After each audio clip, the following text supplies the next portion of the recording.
Good morning, wet shavers, coffee lovers, and podcast listeners everywhere. It's Mark with GeorgeToon.com. It's time for another second cup. So grab a cup of coffee, kick back, relax, put in those earbuds, adjust that speaker volume, and let's talk some wet shaving and a few other things in podcast form. What is Second Cup? Well, Second Cup is a podcast that will give you some additional information that didn't make the Monday morning mailbag deadline. This might be something that is time sensitive. For instance, a sale that could be ending before the next Monday morning mailbag airs, or a piece of late breaking information that viewers have passed along that is equally time sensitive, or something else regarding the wet shaving world that needs to be broadcast in a timely fashion. And we'll also have some time to chit chat and discuss some other things like coffee, movies, streaming shows, books, that sort of thing. So thanks for tuning in to Second Cup. And I hope you subscribe to the podcast, where you can also find episodes of the Monday Morning Mailbag in podcast form. I hope you're enjoying a cup of coffee with me. We'll get the show underway in just a moment. Thanks for joining me.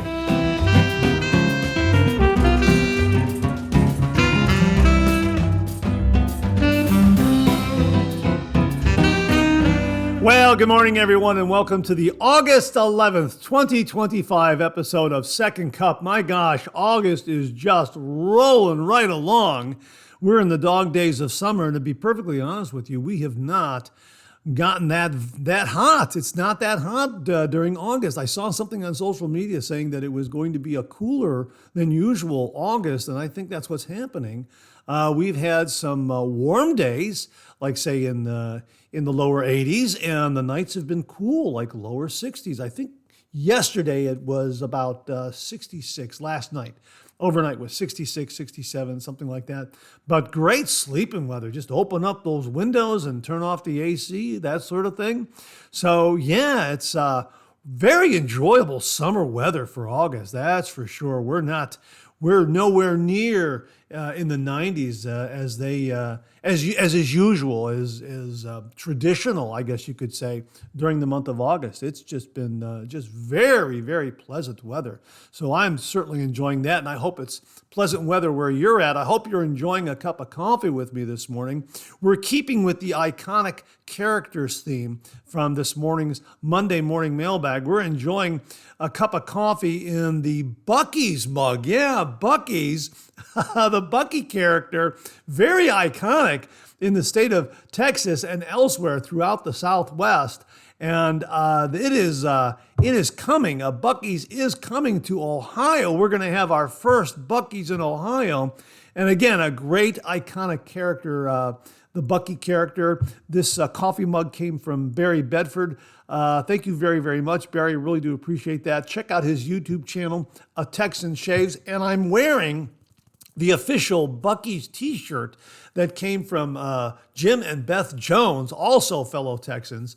And they very, very kindly sent this t-shirt to the channel. And that was my first introduction to Buc-ee's. When I got this t-shirt, I said, Buc-ee's? What the heck is Buc-ee's? I didn't know anything about Buc-ee's. And Jim and Beth made the introduction to Buc-ee's. And I'm excited for the new Buc-ee's that's going to be opening up in Ohio. Now, it's not going to be around the corner for me. It's going to be in the greater Dayton area. Here's what they have to say here. The first Buc-ee's in Ohio is being built in Huber Heights, a suburb just north of Dayton. The exact address is 8000 State Route 235, or Route 235, wherever you're from. But here in Ohio, we say Route 6, Route 2, Route 45, Route 44, Route 303. So State Route 235, it's going to be 74,000 square feet. The fueling stations are going to have 100 gas pumps and 24 EV charging stations. The opening date is targeted for spring of 2026. And it's expected to bring 200 full-time jobs to the area. And of course, it says here, this location will mark Buc-ee's debut in Ohio, bringing its signature brisket, beaver nuggets, and famously clean restrooms to the Buckeye State. Now, it's 225 miles away from where I'm at, which is about, I think it's 3 hours and 20 minutes, something like that. That's the drive I would have to make to visit Buc-ee's, but a lot closer than, say, traveling through the Carolinas or out to Texas, that's for sure. So I may make my way over there sometime after it opens up. Who knows? Maybe I'll be visiting in the area and find myself at Buc-ee's. And if I do, I'll certainly have my camera with me to shoot video and explore the whole area. Yeah, because it is iconic. The Buc-ee character is the unofficial ambassador of Texas, from what I understand, or maybe the official ambassador of Texas. But yeah, a terrific, iconic character. And we're also enjoying Black Rifle Coffee's Just Black coffee in the Keurig cups. And that's become a rather iconic brand too, hasn't it? Yeah, absolutely. So Buc-ee's and Black Rifle Coffee, a couple of iconic brands out there that we all know and love. And I have been introduced to both of them since this channel started. I had no idea about Black Rifle Coffee Company until my nephew Jason, his wife Allison, and the boys gifted it to me. And I had no ideas about Buc-ee's until Beth Jones and her husband Jim sent me the t-shirt, and then Barry Bedford very, very kindly and generously sent the coffee mug. So that's what we're enjoying. It's a Buc-ee's morning, another iconic character to enjoy coffee with. And I hope you're enjoying a cup of coffee with me this morning. I hope it's a very, very pleasant morning where you're at. Let's pay a few bills and we'll get the show kicked off in just a moment. Now, speaking of iconic, Phoenix Shaving has become a rather iconic brand in the wet shaving world. Certainly CK6 is an iconic formula and formulation for their shave soaps. I mean, it just builds a beautiful, beautiful lather. It's a vegan formula, and Doug and Fran built the success of CK6 on the fact that it is better, in their words, better than tallow. That tallow is no longer the standard in creating shave soaps, that CK6 has all these wonderful exotic butters in it to create these really, really luxurious lathers without the inclusion of tallow. And I got to tell you, CK6 is wonderful. And in my shave den, and perhaps yours as well, Phoenix Shaving is iconic, and CK6 is an iconic formula for shave soaps. Yeah. Well, here's what they have to say here in a recent email alert. The legendary trilogy returns, plus something's ticking. Yeah, they've got 3 brand new shave soaps and splashes that are being released at the same time. Check this out. As they write, Shave Cadets, brace yourselves. For the first time in Phoenix Shaving history, 3 Titanic classics rise from the primordial lather together. Yeah, the first one, Mega Flora, the jungle screams in Technicolor floral. Both ferocious and fantastical, a fever dream of pollens, petals, vines, and mystery. This is not your grandma's flower garden. This is her secret psychic greenhouse, hidden beneath a waterfall and guarded by sentient bees. Yeah. Number 2, Terra Preta, the earth remembers. Dark, smoky, rich, and enigmatic. A tribute to the black soil of Amazonian legend, infused with ancient embers and mythic minerals. This one doesn't whisper, it rumbles. That one sounds wonderful too. Wildly wonderful and exotic for your shave den.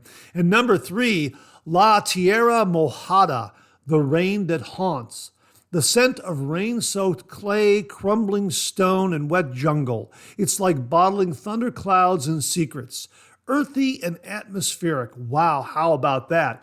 And now, for the first time ever, matching cube pre-shaves and deodorant sticks for all 3 scents. How about that? They continue here. Yes, Shave Cadets, the wait is over. Your legends just went full spectrum. Yes, we made a deodorant that smells like dirt. Yes, you will gleefully wear it with pride. Trust me. How about that?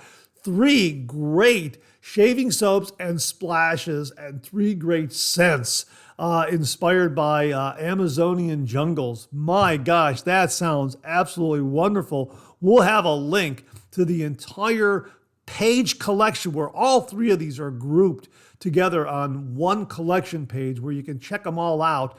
Get the cube, get the deodorant stick, get the aftershave splash, get the shave soaps, that sort of thing. We'll have that link. It sounds absolutely marvelous from Phoenix Shaving. 3 great legendary scents, shave soaps, splashes from Phoenix Shaving. Here they are again. Mega Flora, the Jungle Screams in Technicolor Floral.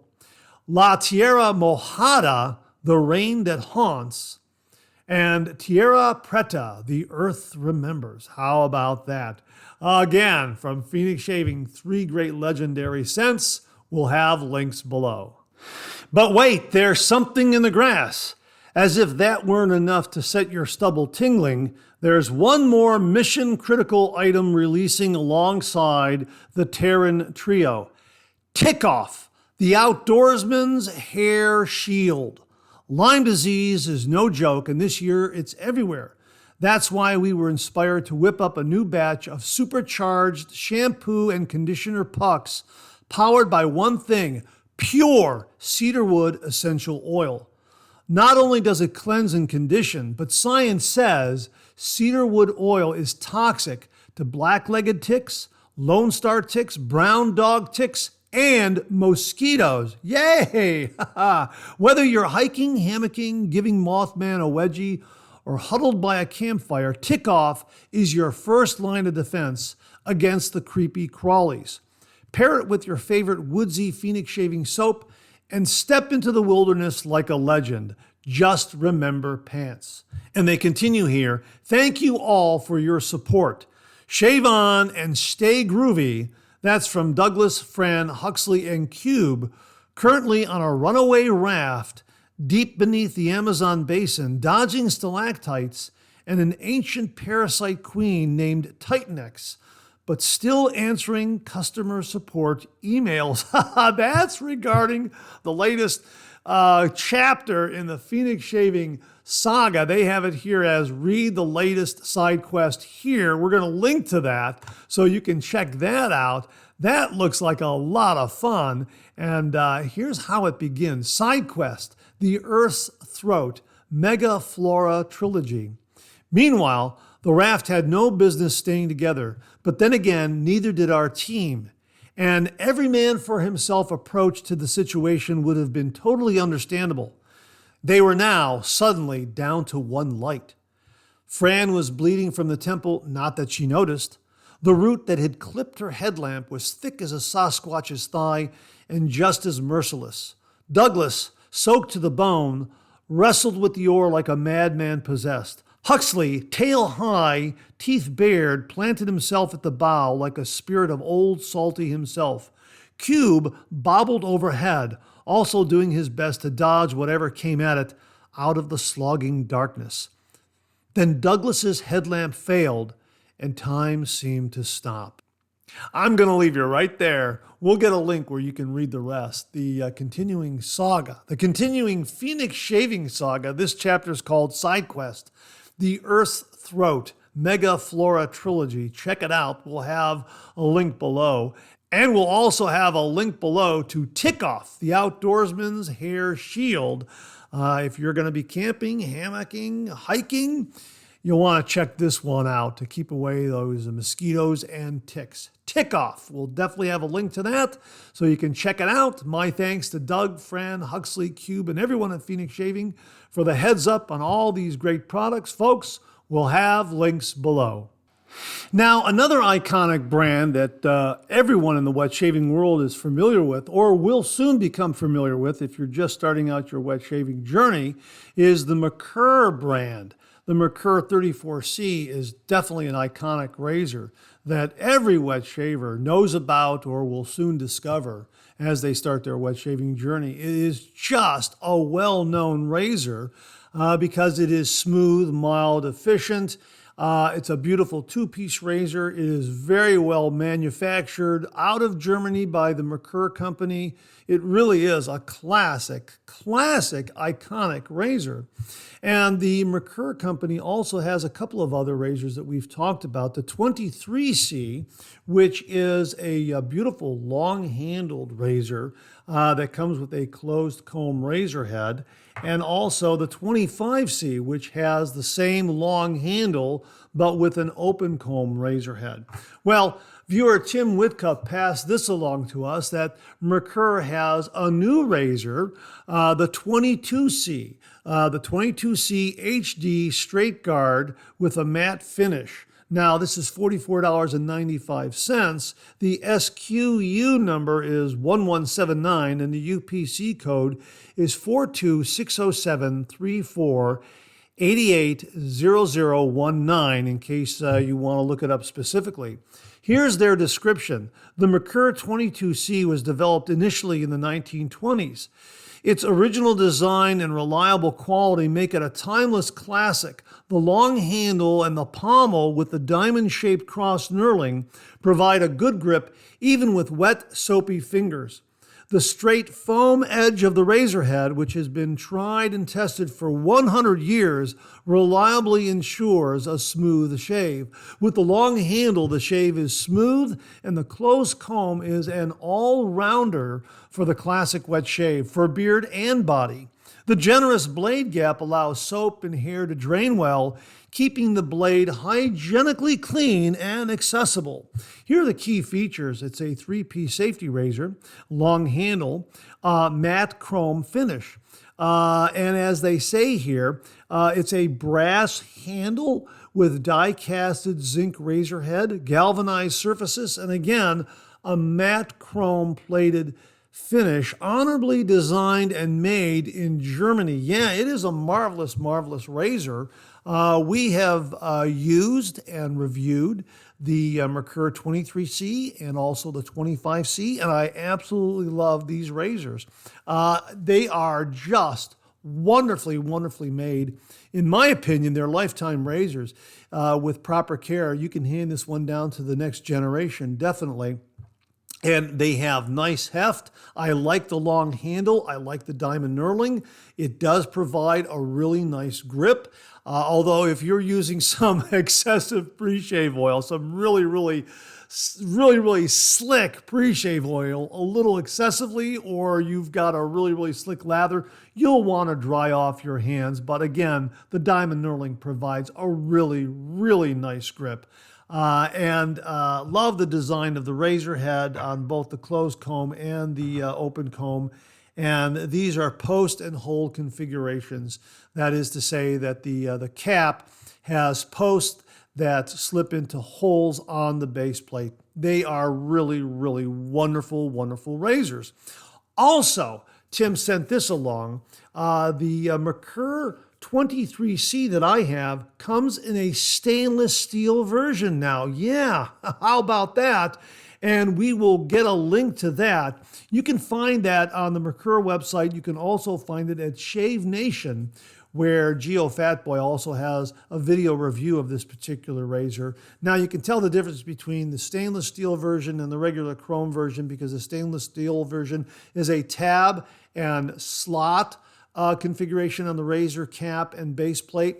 The cap has tabs that fit into slots on the base plate, whereas with the chrome version, again, it's post and hole. So that's one difference, besides the fact that the one is a brass handle, zinc plated head, and the stainless steel version is, well, stainless steel. So a couple of great offerings from Merkur, an iconic razor manufacturer.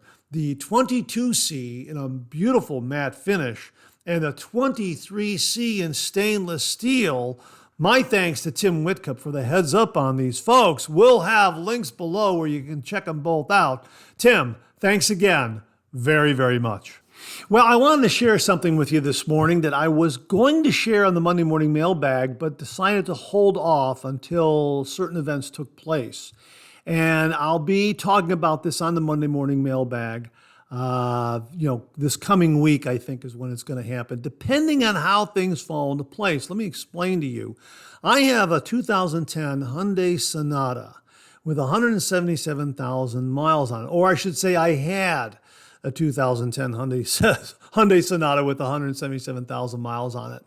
What happened was it needed some work. So I put $1,000 into it with my mechanic, Terry. Now, you may have seen Terry on the Monday morning mailbag where we talked about the Maggard meetup, because Terry made sure that my car was in good shape to get up there to Adrian, Michigan. And he looked things over and he said, nah, you'll make it. You'll be fine. Because the car was running a little hot. And he explained to me, no, you'll be okay. It's probably just a thermostat. It'll be okay. And sure enough, everything was fine. Everything was okay. But just recently, I put about $1,000 of repairs into the car because it needed it. And I went and picked it up, and Terry said, you're good to go. I said, that's great. And about a day or so later, I drove it to work, and everything went great on the way in. And the way home, I decided that it needed gas. I'm going to stop at Costco and get some gas. And then after I fueled up, I went into Costco to get some frozen foods and loaded them into my car, and I went home.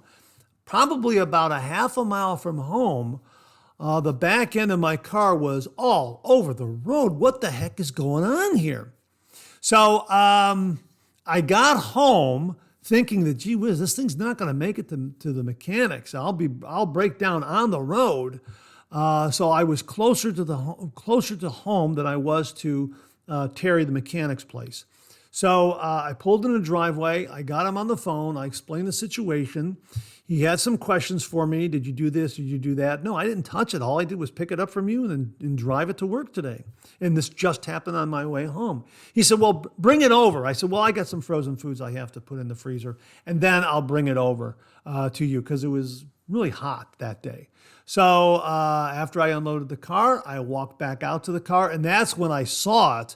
On the driver's side, the rear wheel on the driver's side was kicked at like a 30 to 45 degree angle. 45 degree, yeah, 30 degrees, a light touch, right?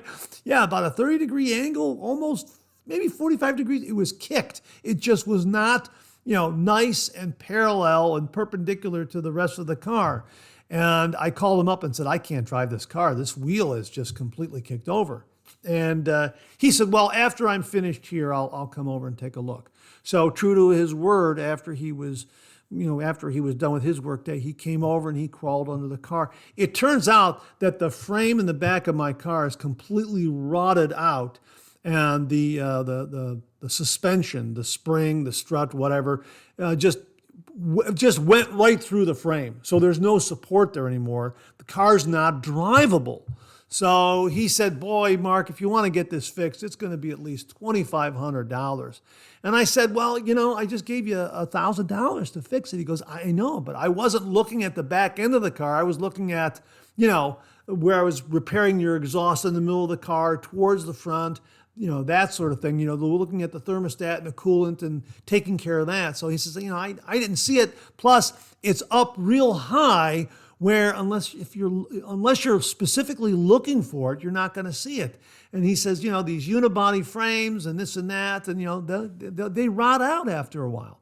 And you know what? I can't disagree with any of that. It's just one of those things where, it was just out of the way. And he explained to me what would need to be done in order to fix it, and it's just not worth fixing it. So I decided that I was probably going to look at donating it to one of these car charities, like Cars for Kids, that sort of thing. So I called up St. Vincent de Paul, because that's a charity I support. And I talked to them about donating my car to them. But, because the car's not drivable, they were a little bit hesitant to take it on. And I understand that. They want a car that is still roadworthy, and this car's not roadworthy. I was telling this to my brother Tom, and he said, you know what? I have a friend who's a mechanic, and he says, I'll talk to him, because I think he's looking for a car for a demolition derby. And I said, okay, great, talk to him. So, Tom put Steve, the mechanic, and I together, and Steve said, yeah, I'll buy the car from you for the demolition derby. So I said, great. So this past Saturday, he came over while I was editing the Monday morning mailbag and doing show notes and preps for Second Cup and that sort of thing. He came over and had his trailer, and he picked up the car. I sold it to him, and he is going to fix the back end for the purposes of entering it in the Demolition Derby at the Great Geauga County Fair Labor Day weekend. Now that's the game plan. So I have video of him, securing the car to the trailer, and I'm talking to him and what his plans are for the car. So he's going to try to fix that back end so that it gets entered in the Demolition Derby. So I hope to attend the Demolition Derby and shoot video of my car getting smashed up in the Demolition Derby. How about that? So I'm hoping between now and the next Monday morning mailbag, when I talk to Steve, that everything is still on schedule for this car, my car, to be entered in this Demolition Derby. That's what I'm hoping. It's going to be entered in the Demolition Derby, and we'll shoot some video and sit in the stands and watch this car get destroyed. And I think it's kind of neat. I mean, there's nothing else I could do with the car other than junk it. So it's going to have one last hurrah in a Demolition Derby. Hopefully, if he's able to get those repairs done to the back end and get it roadworthy enough to run on a Demolition Derby track. That's what I'm hoping for. So stay tuned. Hopefully we'll show you that video in the next Monday morning mailbag, and we'll give you the latest updates if the car is going to be fixed, if it's going to be able to be roadworthy, so to speak, to compete in that Demolition Derby, or if he's, looks at it and says, nah, nothing I can do. I just have to scrap it out. So kind of a roll of the dice for everybody here, whether or not this car makes it into the Demolition Derby. I'm hoping it will, fingers crossed. And hopefully you'll see the car, the 2010 Hyundai Sonata, in the Demolition Derby at the Great Geauga County Fair Labor Day weekend. And if it makes it into the competition, we will certainly attend and shoot video of it and bring you a full report. I'm really looking forward to that, provided the car can get fixed and it can get entered into the Demolition Derby. So there are a lot of ifs there. If it gets fixed, if it's able to compete, if it's able to get entered, that sort of thing. So we'll keep you apprised as to what happens here. But that all happened this past Saturday when I was editing the Monday morning mailbag and getting ready for the Second Cup podcast, that sort of thing. I had to take a break from all that and watch my car get, sell my car to Steve the mechanic and have him put it on the trailer and drive away with it to get ready for the Demolition Derby at the Great Geauga County Fair Labor Day weekend. And again, if that all happens, if it all comes together, we'll be there and we'll give you a full report. So stay tuned. Now, before I get out of here, I'm going to recommend a movie to you. Well, rather, I'm going to recommend two movies to you. One from 1969 and its remake from 2003. I'm talking about The Italian Job. In 1969, The Italian Job starred Michael Caine. And in 2003, The Italian Job starred Mark Wahlberg and Charlize Theron. Now, what is the difference between the two? Well, the 1969 version of The Italian Job is a British caper film starring Michael Caine, celebrated for its cheeky humor, iconic Mini Cooper chase scenes through Turin, and a cliffhanger ending that became legendary.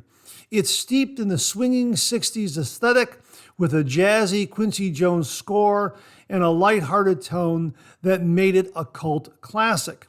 The 2003 remake, directed by F. Gary Gray, reimagines the story as a slick American heist thriller with Mark Wahlberg and Charlize Theron, shifting the action to Venice and Los Angeles and focusing more on revenge and high-tech planning. While both films center around stealing gold, the remake trades the original's charm and whimsy for fast-paced action and modern style. So there you go. There's the core differences between the two films. Check them both out. I've seen both of them, and I've enjoyed both of them. The 1969 version starring Michael Caine brought us the iconic phrase that Michael Caine has been known for, blowing the bloody doors off. Check that out. You'll know why. And of course, the 2003 remake with Mark Wahlberg and Charlize Theron was really a great action-packed revenge, thrilling kind of adventure that I really, really enjoyed. So check them both out. The Italian Job from 1969 starring Michael Caine and The Italian Job from 2003 starring Mark Wahlberg. And that wraps up another Second Cup. Thanks so much for tuning in again. I really do appreciate it.